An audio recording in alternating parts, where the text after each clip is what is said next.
We met at the recruiting station here in Huber Heights. They did like a PT preparation for basic training, so we met there. We started running together. I overheard her talking, asking someone that she needed help running. So I volunteered, like, hey, like, I'm trying to get in shape too, let's do it together kind of thing. So that's how it all started, I guess. And then obviously if you're running, you start talking, you know, because we'd warm up and walk a few laps, and then we'd start talking like, what are you into? What do you know, what's your hobbies? So then we just started talking, and then we just connected. So I went to basic training at Fort Jackson, South Carolina, and then Joe stayed here and was waiting for his basic training date, and he kind of stepped up and started taking care of my son and was helping my mom and my sister and managing our bank account, because obviously in basic training you don't have a lot of freedom to do those things. And Joe was writing me letters every single day, and he'd send me a care package, you know, as often as I needed one. And so he just really showed his commitment to our relationship during that time. So when I came home from basic training, we got married. So after 10 weeks of knowing each other. I very type A personality, and I had to learn to let go a lot when I was a military spouse. So it was a lot of just keeping very, very busy. I know for us, it just worked well to work super independently of each other, and I've always been really good at that. And so it's a lot of, okay, this could change, so I'm not gonna get my hopes set on that, but we'll just go with the flow. And so that's how every deployment he's been on, it's totally been like that. Just stay busy. We never really had issues of getting in contact with each other when we needed to. Right. In fact, on my second deployment, I was in Baghdad, and Courtney went into emergency labor. My parents had actually just left to go to Texas, and I was living with them. They're like a mile away from here. And so they had just left. My sister had just left to go back down to OU. And I was in the house. I was supposed to be dog sitting, and Elliot wasn't due for another month. And then, yeah, he was like, I might not be able to come back for the birth. And I was like, oh, that really sucks. And then literally 2 hours later, my water broke. She happened to be a truck driver in the military, and she drove around with some pretty important people. And those pretty important people just had a conversation with her one day about what she does, what her husband does. And she happened to mention I was in the military, and like, oh, wow.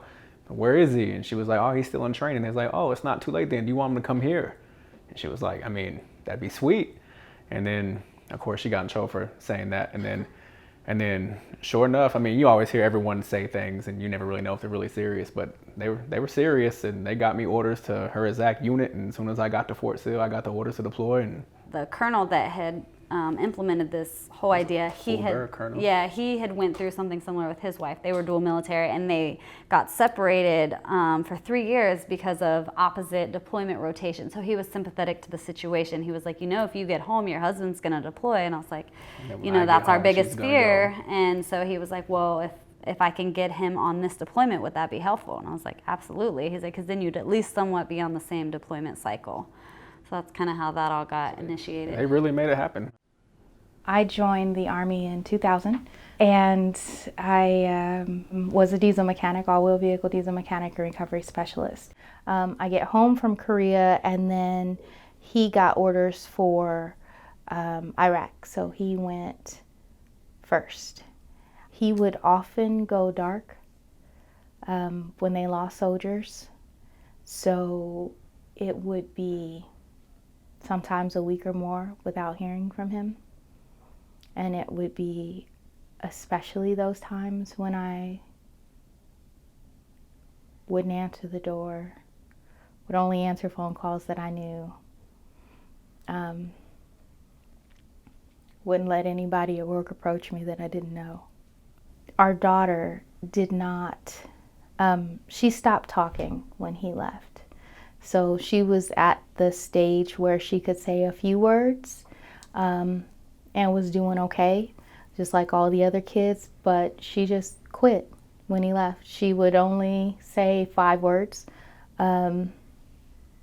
Cheese, mom, and a few other words to let me know she wanted something, but those were the only words she would say. When he came home on leave,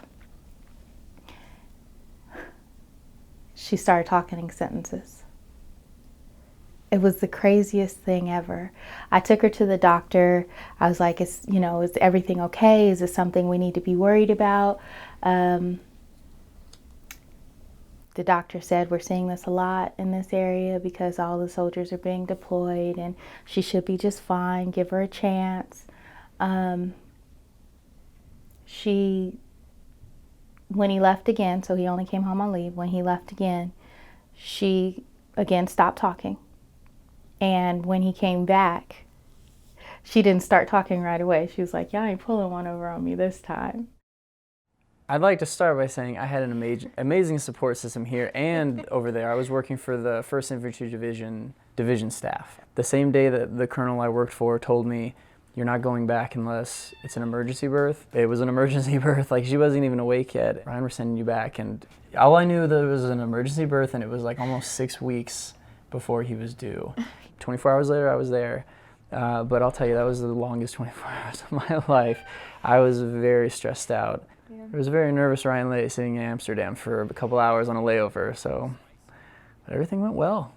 Elliot's a healthy kid, and he's more ornery than I'd probably like, but that's a good thing, so I've got no complaints. I'm coming. Oh no, I'm coming this way. So at first I was in Afghanistan, but we were at different FOBs. We'd run into each other sometimes, but we never like worked closely together or anything. And then eventually I got moved over to the same FOB she was at, so we got to see each other every day. Then one day we had a mission. We were short people, and I volunteered before anybody realized that I volunteered for the same mission that she was on. No one even realized it until we were already en route, and it was too late. You couldn't change it now. So that's how we ended up on the same mission at the same time. Yeah, as soon as we got to our destination, we got chewed out because he was a gunner in like the 3rd convoy truck and I was the lead convoy driver. And so then when we got to our destination, they were like, wait a minute. People were worried that I would look out for her, I guess, more than the mission itself, I guess, because we are obviously married and I care deeply for her. So, but I mean, honestly, me personally, no, it all seemed the same for me. Same job, same everything for me. In addition, though, another thing they were worried about is us being dual military, both deployed and having a family back home. We can't, if our convoy got attacked, if we got killed in the same convoy, then where does that leave our kid? You know, so that was kind of the biggest issue. We ended up being apart for 3 years, and over the 3 years, the communication of the lack of true communication didn't work. It just didn't work. He ended it. While you were deployed. Mm-hmm.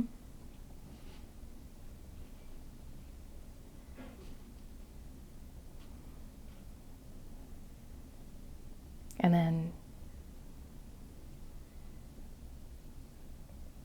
I got angry, but it was okay.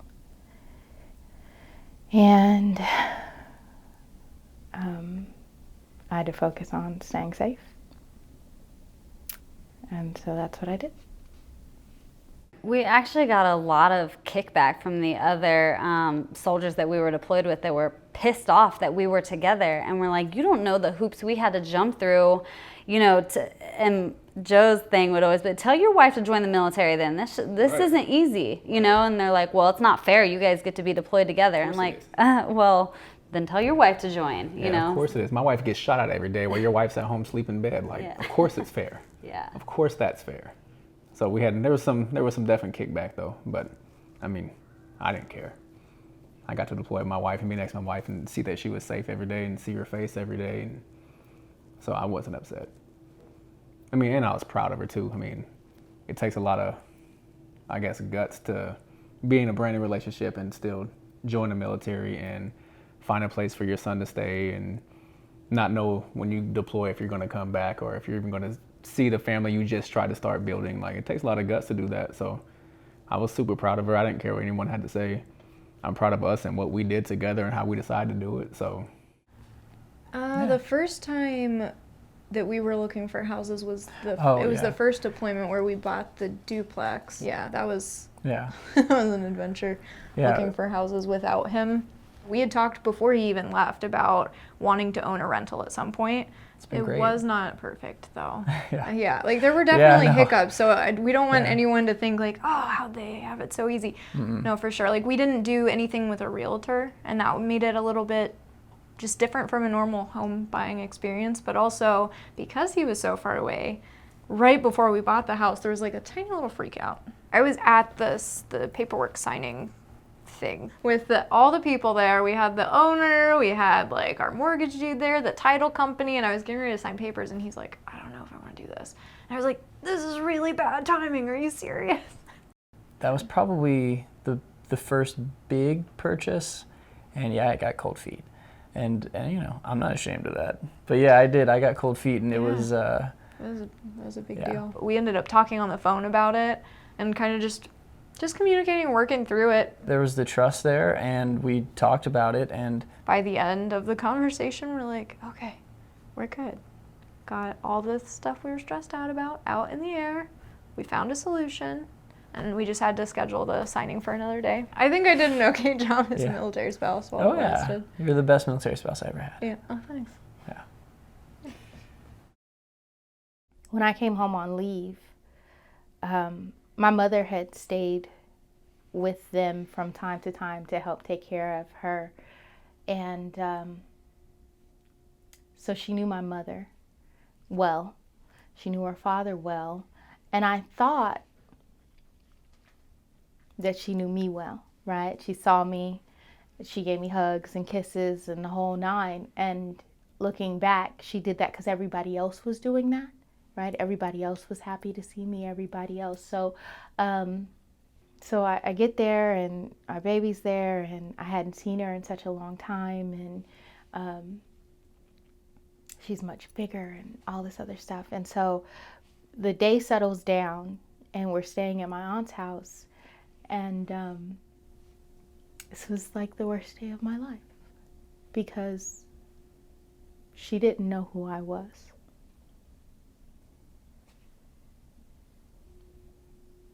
And I tried to hold her, and she just screamed like I was this absolute stranger that she had never ever met or seen before. I was gone longer than he was. When he left, he got to come home, you know, somewhere around 6 months. I did not have that opportunity. So it was a lot. And she screamed for hours, and so I came out and I was like, what do I do? And my aunt's like, I don't know. And I didn't know what to do either.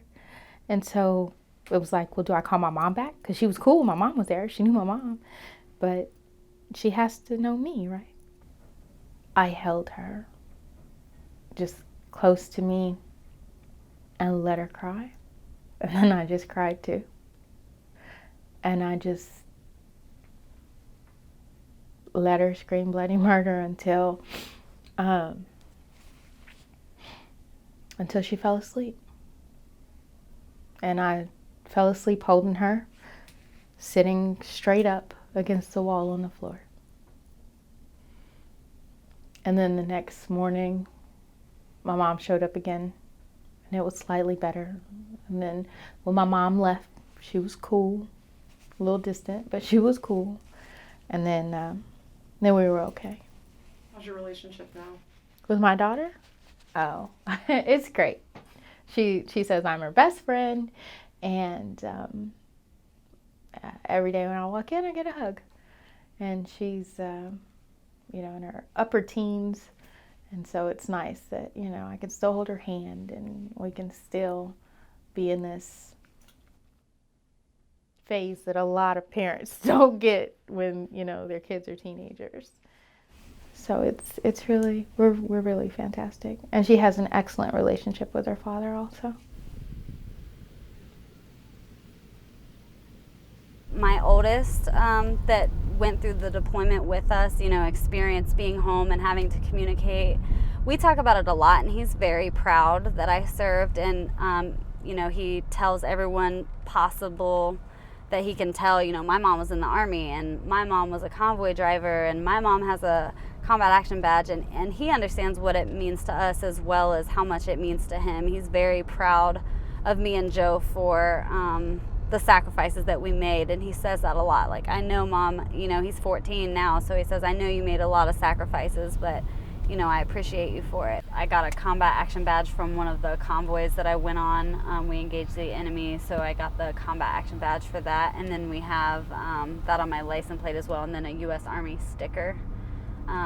So we were in Sandusky for a football tournament, and this lady got up from like a picnic table. They were having like a picnic or something at a park where we were at, and she comes up and she walks past me, so behind the vehicle, past me, over to Joe's window. I was like, sir, I just wanted to tell you thank you for your service and serving our country, and just going in this whole elaborate thing. And then when she walked away, you know, I was kind of like, what the hell? You know, because that stuff is, you know, for me, not that Joe didn't serve our country or didn't do anything, but, you know, it never even crossed her mind that I was in the military, and that's what was frustrating for me. And we get that a lot.